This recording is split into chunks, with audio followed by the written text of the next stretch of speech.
Hello there, my friends and fellow VEDSies. Welcome to another day of video every day in September. I am here in Seattle, specifically Pioneer Square, to do a video today. I'm going to actually go to 3 different locations today and film 3 different videos. So if I wear the same outfit 3 days in a row, my fault. But I love Seattle. I can't even tell you what it is about it. Just the ability to drive to an American metropolis like 2.5 hours from my house is amazing, and Seattle's got a lot of history, and we're really going to be diving into that in this video. Like I said, I'm in Pioneer Square. Most of the buildings in this area were built during the 1890s in the Reconstruction era after a giant fire. Most major cities in North America seem to have had some great fire event that mostly destroys the entire city, and for Seattle it happened in 1890. A new city ordinance meant buildings could no longer be built from wood, and it really took years to reconstruct the city of Seattle. But something weird happened. Seattle, which was a relatively small city in the 1880s, actually ballooned in population following this, with so many workers coming in to help rebuild the town. They themselves would set up settlements, and I'm totally dumbing this down. I may not even know what I'm talking about. This is just stuff I read online. And over the decades, the town grew to the thriving metropolis that it is today.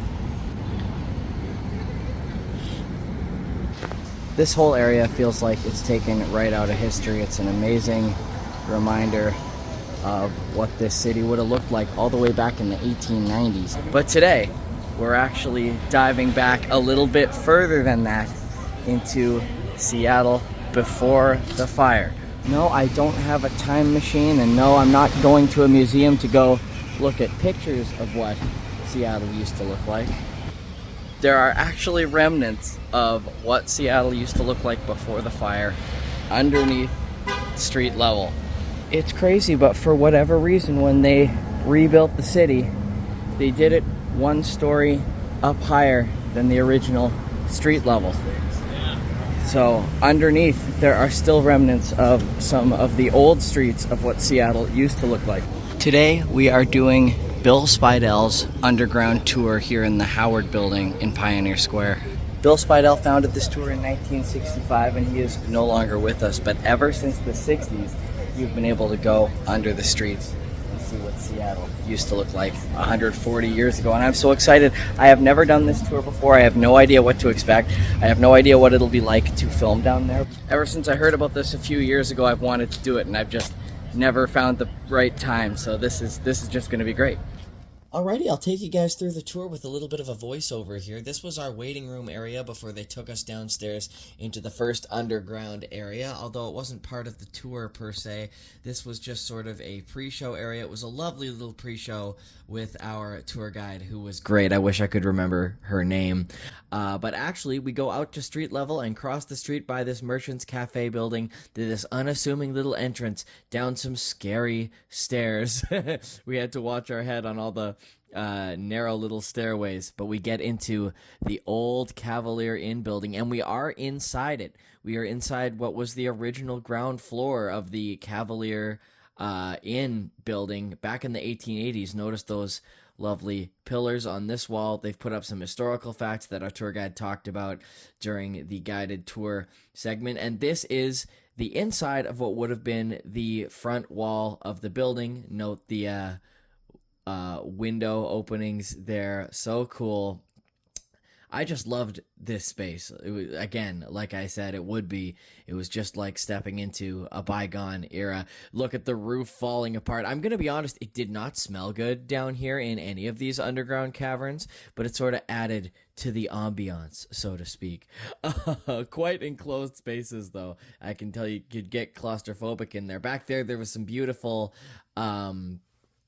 like wallpaper back there that we'll get back to after this preserved outhouse we take a look at from there.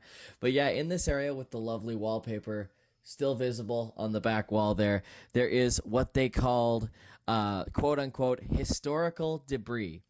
This tour was full of what they called historical debris scattered all around. It's stuff they don't really want to move or get rid of because they can't really be sure when it's from. A lot of it is from the first couple decades after they built the streets up one level higher. Before these areas were condemned in about 1910. And then there's some stuff from a little bit later when these were used as secret liquor tunnels during Prohibition. And then film sites. So a lot of this stuff was found by Bill Speidel and the crew when they were setting up these tours. But then since then, film sets or film crews rather have come down here and filmed for movies. So this kind of stuff, like the South End steam baths and stuff, looks a lot more modern. And there's a TV down here. There's definitely some stuff also that's been left by film crews. So just scattered quote unquote historical debris from various time periods, just all throughout everywhere you go down here. It's pretty crazy. Anyway, so then we head over across the next little hallway here as I show you some more debris. Yeah, it's impossible to tell. There's an old fire extinguisher down in there. But yeah, we pass through the next little passageway here. In between what on the left is a retaining wall and on the right is what would have been the outside wall of a building. So I'll tell you a little bit about this retaining wall to the left. It was one of the first things built, not this side. This side, sorry, is what would have been the outer wall of a building in the 1880s. But this retaining wall here was one of the first things built up. You'll see an original section of it coming up here during the 1890s to build all the way up to street level. There it is, from down here at original street level. And they told me it took several years to actually get the sidewalks built up. So the sidewalks would be down here for years. So up at the top of that retaining wall would be street level, and there were stories of people getting a little too drunk at the local saloons and falling off the side of this embankment when they stumbled, and they said 18 people died from that during this era before they could finally build up the sidewalks to their current street level. We're looking over at a building that I believe they're still using this bottom floor as their basement on the other side of this wall. But one cool historic remnant here that they were telling us about is this little doorway that is not mentioned in any historical documentation and is believed to possibly be from liquor runners during Prohibition, stashing whiskey barrels down there. These tunnels were condemned in 1909 before they were fixed up. I know they don't look very fixed up, but they were somewhat fixed up for this tour. And while there was supposed to be nobody down here, it's thought that Prohibitionists came down here and used it, though people can't really truly be sure as of now. There's so much of the lore and legacy of this area that people don't really know for sure. Once we get past that building, then we're back on street level for a little while, across the street and down into tunnel number 2. Again, it doesn't get any less claustrophobic from here on out, so if you're doing the tour, please be aware of that.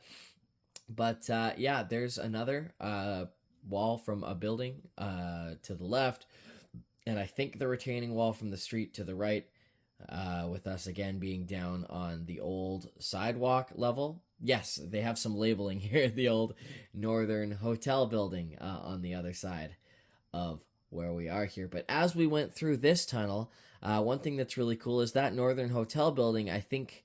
Oh, first of all, let's go past this big, empty, open cavern that apparently, occasionally, you can get married down here. People have had weddings in that chapel, apparently. They've converted it to a chapel. There were some displays here, some little miniatures that were not lit up. They would have been cool to see, but very quickly we were whisked past that and on to the next portion of the trip here.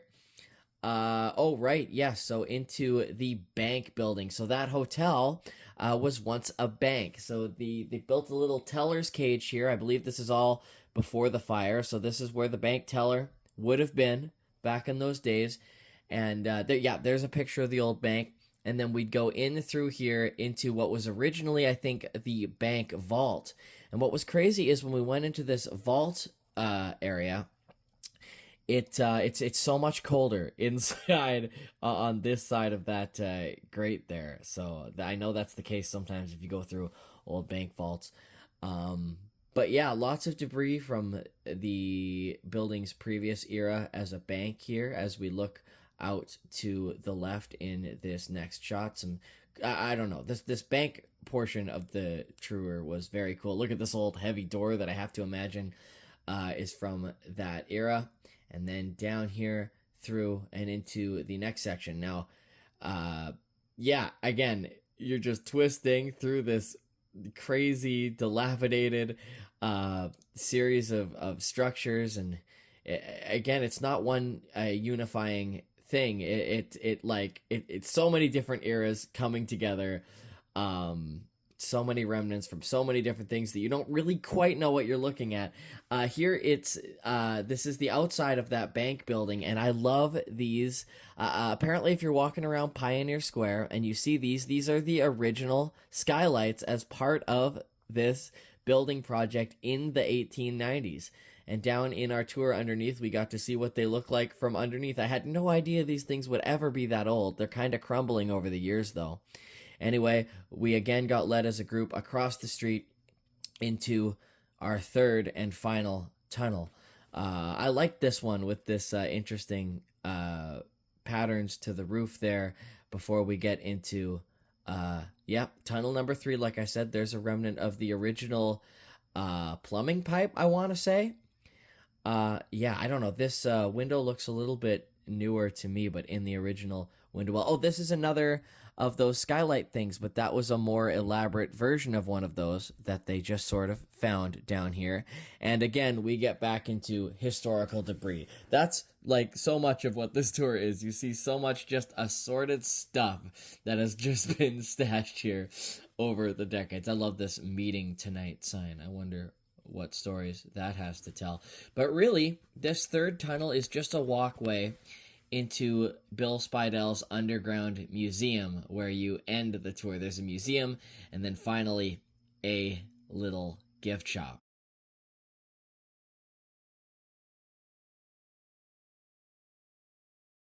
So yeah, this was a charming little museum space at the end of a charming little tour. The tour guide was excellent. Again, I wish I remembered her name, but yeah, it's not like they've gone and replicated any of the old storefronts or anything that you would have used to have seen down there. It's just this very mysterious series of tunnels that were once at street level, and you get some facades of some old buildings of decades and centuries long gone. But yeah, lots of cool items here in the little museum space at the end. But you know what? Everybody's favorite, myself included, was this amazing original Thomas Crapper toilet. No, I'm not being vulgar. In high school and in middle school, we all used to like to giggle that Thomas Crapper invented the modern toilet. But this is an original one from like the 1870s or 1880s. And I tell you, people were lined up to get a good picture of this thing. It was a real hit. And for good reason. It's honestly a really wild artifact. There's a little ad for it in the frame behind it, and like all the details in the bowl and all that. It's like it's a really actually quite unique piece of history to have an original Thomas Crapper. I feel weird saying it, but it's just I'm not being vulgar. It's just what it's called. But yes, Bill Speidel's Underground Museum at the end of Bill Speidel's wonderful underground tour. Definitely, if you're in the area, it's always worth it to come out here and do the tour. I know there's another one next door. I haven't done that one yet. But yes, this is VoiceOver Graham signing off, bringing you back to live on location, Graham. And just like that, we exit to civilization. That was a really well done tour. I got a great tour guide. And Bill Speidel created that tour back in 1965, and apparently he always wanted it to have a bit of a comical tinge to it, so it's filled with dad jokes, filled with silly humor, and it's just so much fun. Yeah, as you can tell from that footage, it's not like a linear tour, so the tour takes place in 3 separate underground segments, but you will have seen all that, I suppose. thanks so much for watching this video. I'm having a great day here in Seattle. Little programming note from me. This is the first of 3 Seattle episodes.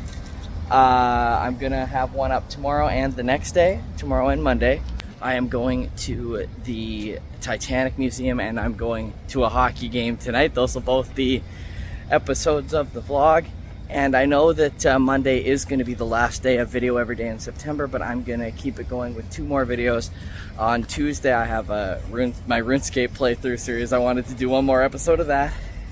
And either this coming Wednesday or sometime later in the week, I'm going to be doing a final VEDS wrap-up video. So I think my final total will be 25 videos out of the 30 I wanted to do.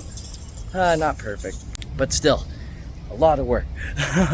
But so much fun, such a great community. And speaking of that community, in the description you can find links to the channels for the other 6 wonderful people who are also attempting to make a video every day this month. They all do wonderful work. You should check out their channels. I'll catch y'all again tomorrow, and yeah, see you soon. Thank you so much for watching. Guys, I'm really disappointed that I'm having a bad hair day today. I'm literally filming 3 vlogs. I just showered. Sometimes the hair does the thing and sometimes it doesn't do the thing.